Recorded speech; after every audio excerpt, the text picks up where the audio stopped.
आप सभी यहाँ पर दीक्षा दिवस मनाने के उद्देश्य से यहाँ पर आए हुए हैं। दीक्षा दिवस के पूर्व दीक्षा ना हो तो दीक्षा दिवस मनाया ही नहीं जा सकता। और दीक्षा होती है तो किस कारण से होती है, उस साधक की कैसी विचारधारा होती है। जब तक वैसी विचारधारा ना हो तब तक वह दीक्षा ले भी नहीं सकता। आदमी बहुत कुछ सोच विचार करता है और वह सोच विचार कुछ समीचीन होता है और कुछ वह झूठा जैसा होता है। तो जब दीक्षा ली जाती है तो क्या कारण उपस्थित हो जाते हैं, तो कहा जाता है कि वह वैराग्य के क्षण, वैराग्य का क्षण, कौन सा वैराग्य का क्षण, जब उस साधक को यह ज्ञात हो जाता है अपने और पराये का ज्ञान हो जाता है। आज के समय में दुनिया बहुत कुछ जान रही है,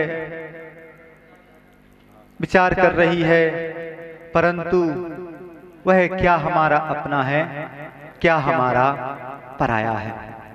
जब तक अपने और पराये का ज्ञान ना हो तब तक व्यक्ति के कदम उस मोक्ष मार्ग की ओर बढ़ ही नहीं सकते। चीन के एक दार्शनिक हुए हैं, चिंगसू उनका नाम था। बहुत उच्च कोटि के विचारक थे, दर्शन में पकड़ रखने वाले थे, परंतु उनके जीवन की एक कमी थी कि वह बहुत कुछ, उनकी याददाश्त कमजोर हो चुकी थी। घर पर रहते, जहां पर उनका जो सामान रखा जाता उसको भूल जाते।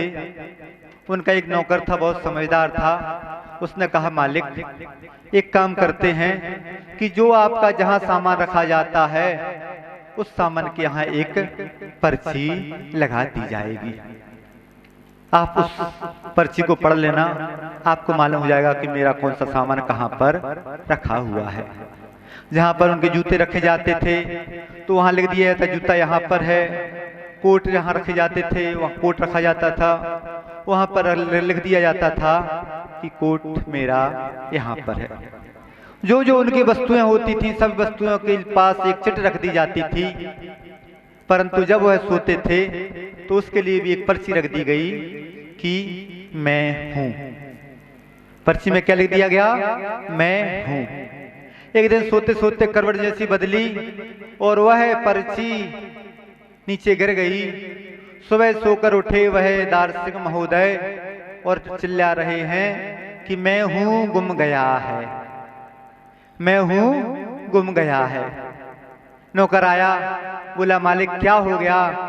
बोलते हैं कि वह पर्ची गुम गई है, मैं हूं यह गुम गया है। तो वह नौकर उस पर्ची को उठाकर बता देता है कि मैं हूं यह आपके सामने उपस्थित हो गया है। बाहर के साधनों में व्यक्ति इतना गाफिल हो गया है कि उस दार्शनिक के जैसा मैं हूं को भूल गया है। जब तक उसको यह मैं हूं इसका ज्ञान नहीं होगा तब तक उसके कदम मोक्ष मार्ग की ओर बढ़ ही नहीं सकते। तो बाहर की जो सुख सुविधाएं हैं, बाहर के जो साधन आदि हैं, उन्होंने उस भीतर के ज्ञान को विस्मृत कर दिया है। भीतर को हम भूल चुके हैं। जो दृश्य हमें देखने में आ रहे हैं वह क्या मेरा है? नहीं, वह मैं हूं नहीं है, मेरा नहीं है। जो कुछ देखने में आ रहा है वह जड़ वस्तु ही देखने में आ रही है।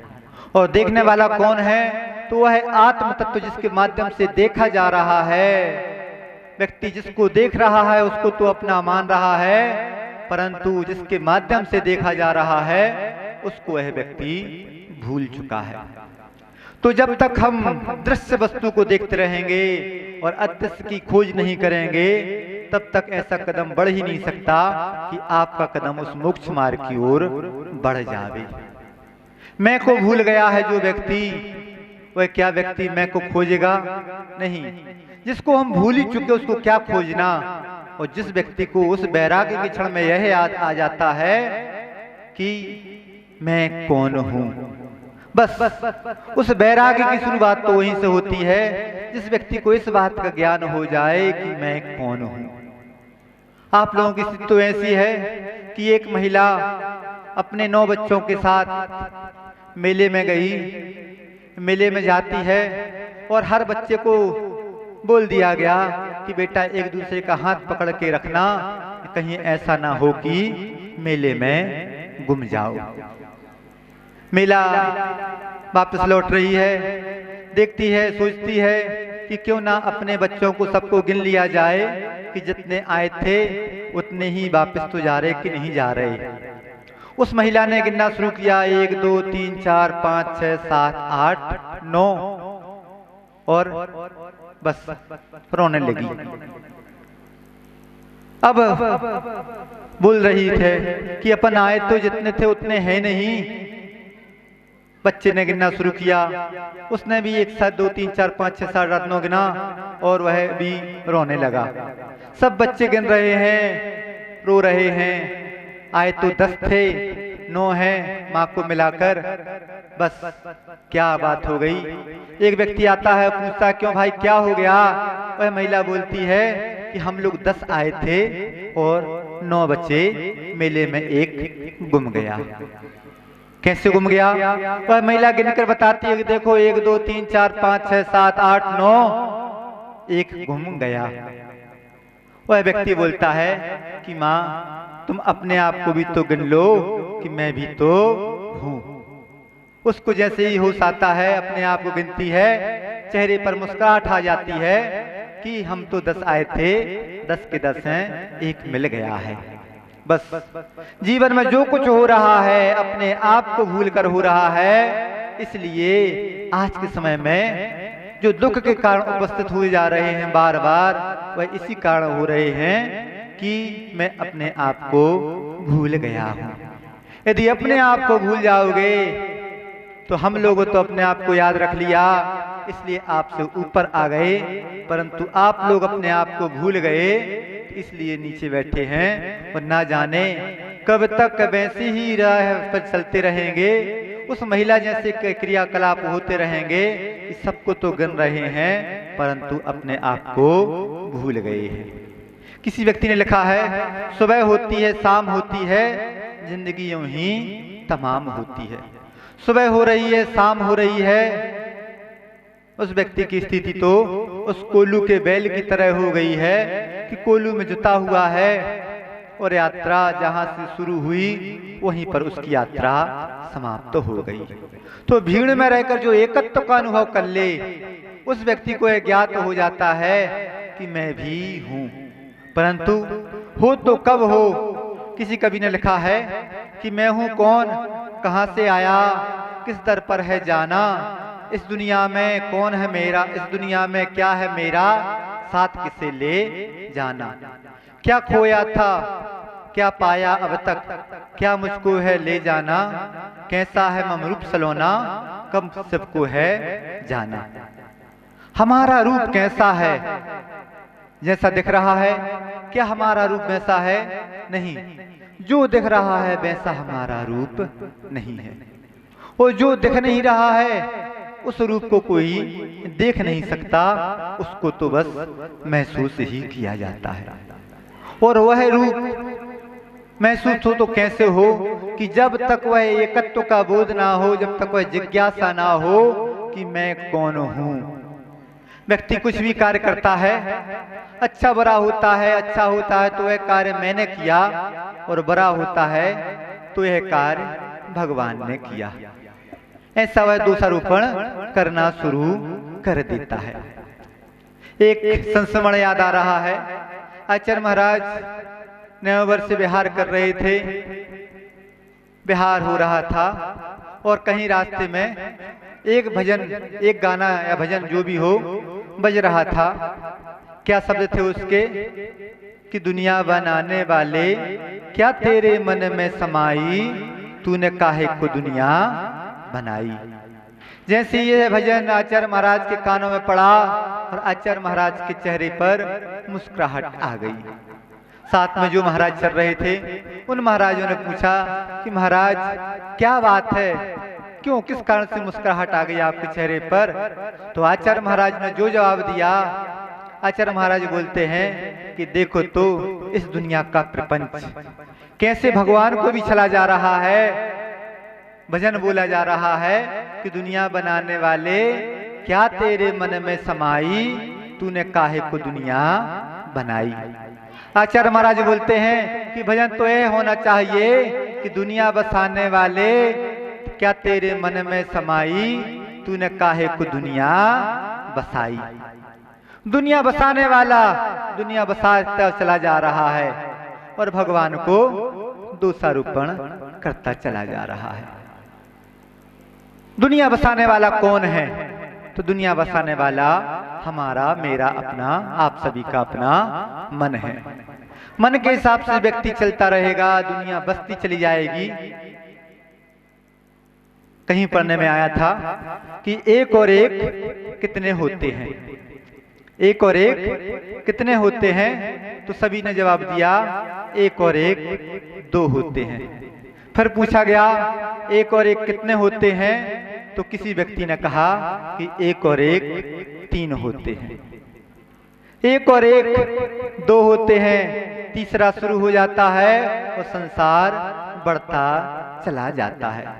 तो जब तक हम एक और एक पर रहेंगे, मात्र एक पर नहीं आएंगे, तब तक हम अपने संसार को बढ़ाते चले जाएंगे। हमें अपने संसार को कम करना है, तो कैसे कम करना है? हमें कुछ ये तो ज्ञात हो कि मैं कौन हूं, मैं कौन हूं। हम लोग आचार्य महाराज के साथ विहार करते हुए जबलपुर से बीनाबार की ओर आ रहे थे और रास्ते में नौरादेही का जंगल पड़ता है। कुछ ऐसी घटना घटी कि जंगल का रास्ता था, जगह रास्ता बताने वाले ने बोला कि महाराज 3-4 किलोमीटर का अंतर आ जाएगा, यदि आप 12 पे से जाएंगे तो 4 किलोमीटर ज्यादा पड़ेगा, और यदि आप जंगल के रास्ते से चले जाएंगे तो वहां से 4 किलोमीटर कम पड़ेगा। रास्ते के जंगल से जाना शुरू हुआ और कुछ ऐसा जो रास्ता बताने वाला था वह व्यक्ति ही रास्ता भूल गया। कोई महाराज किसी दूसरे रास्ते से पहुंच गए, आगे से बढ़े, कोई महाराज किसी और आगे से बढ़े। भटकते भटकते बहुत समय भी हो गया। जो साथ में विहार करने वाले थे वह आवाज लगाते हैं, तुम कहाँ हो, तुम कहाँ हो। आचार्य महाराज ने सुना और वहां पर भी उनके चेहरे पर मुस्कुराहट आई और उन्होंने एक ही बात बोली कि ये क्यों पूछ रहे हो कि तुम कहाँ हो, तुम कहाँ हो? यह बोलो कि मैं कहाँ हूँ, मैं यहाँ हूँ, बस मैं यहाँ हूँ। उसको सुनकर सामने वाला व्यक्ति आ जाएगा कि आप कहाँ पर हैं। यदि मैं कहाँ हूँ, तुम कहाँ हो, यह वैसी बात को पूछा जाता रहा। तो बस आज के समय में संसार में क्या हो रहा है कि अपने आत्मा को व्यक्ति भूल चुका है। ये संसार बढ़ता है तो किस कारण से बढ़ता है? तो कहा जाता है कि शरीर के माध्यम से। जो व्यक्ति शरीर में जितना उलझा रहेगा वह व्यक्ति अपने संसार को उतना ही बढ़ाता रहेगा। दूसरी बात आती है संबंधी। जो व्यक्ति जितना संबंधियों में उलझा रहेगा, संबंधियों को अपना मानता रहेगा, वह व्यक्ति उतना अपने संसार को बढ़ाता रहेगा। और तीसरी बात आती है धन संपदा। धन संपदा को भी व्यक्ति अपना मानता है, शरीर को अपना मान रहा है, संबंधियों को अपना मान रहा है और धन संपदा को भी अपना मान रहा है, परंतु अपनी आत्मा को अपना मान ही नहीं रहा है। तो जब व्यक्ति मैं कहाँ हूँ, मैं यहाँ हूँ, इस बात का जवाब मिलना शुरू हो जाएगा, उस व्यक्ति को ज्ञात हो जाएगा कि मेरा कौन है। जब तक मेरा कौन है इस बात का ज्ञान नहीं हुआ, तब तक कैसे वह दीक्षा की प्रक्रिया होगी और कैसा दीक्षा दिवस मनाना सार्थक होगा। आचार्य महाराज, हम लोग बीनावारा में थे, दीक्षा दिवस आया, 2007 की बात है। दीक्षा दिवस अभी तो आप लोगों के बीच में मनाना पड़ता है और आप लोग दीक्षा दिवस मनाते हैं।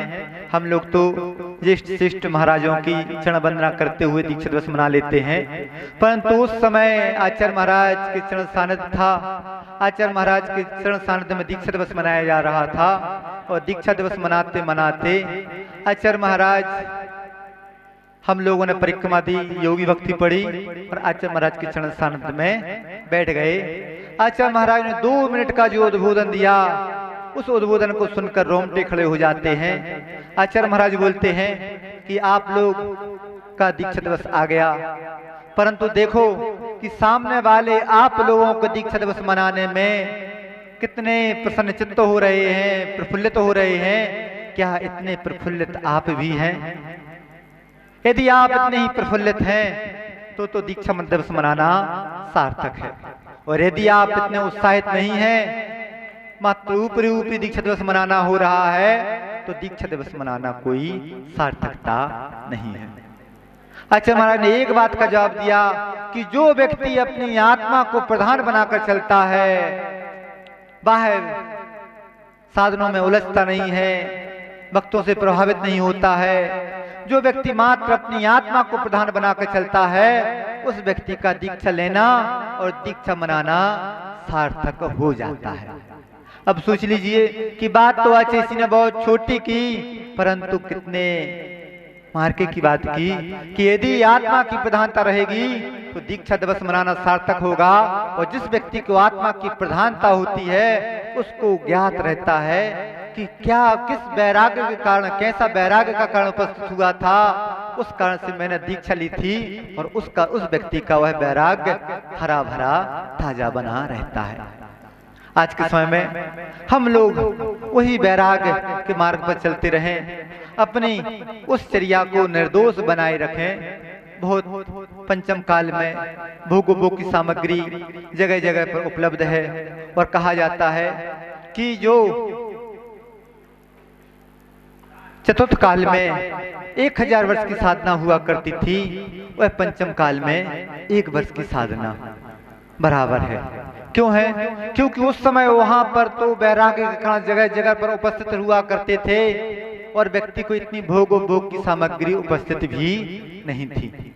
आचार्य महाराज ने कहा कि यदि अपने आप को मोक्ष मार्ग में प्रशस्त रखना है तो 3-4 बातें याद रखो।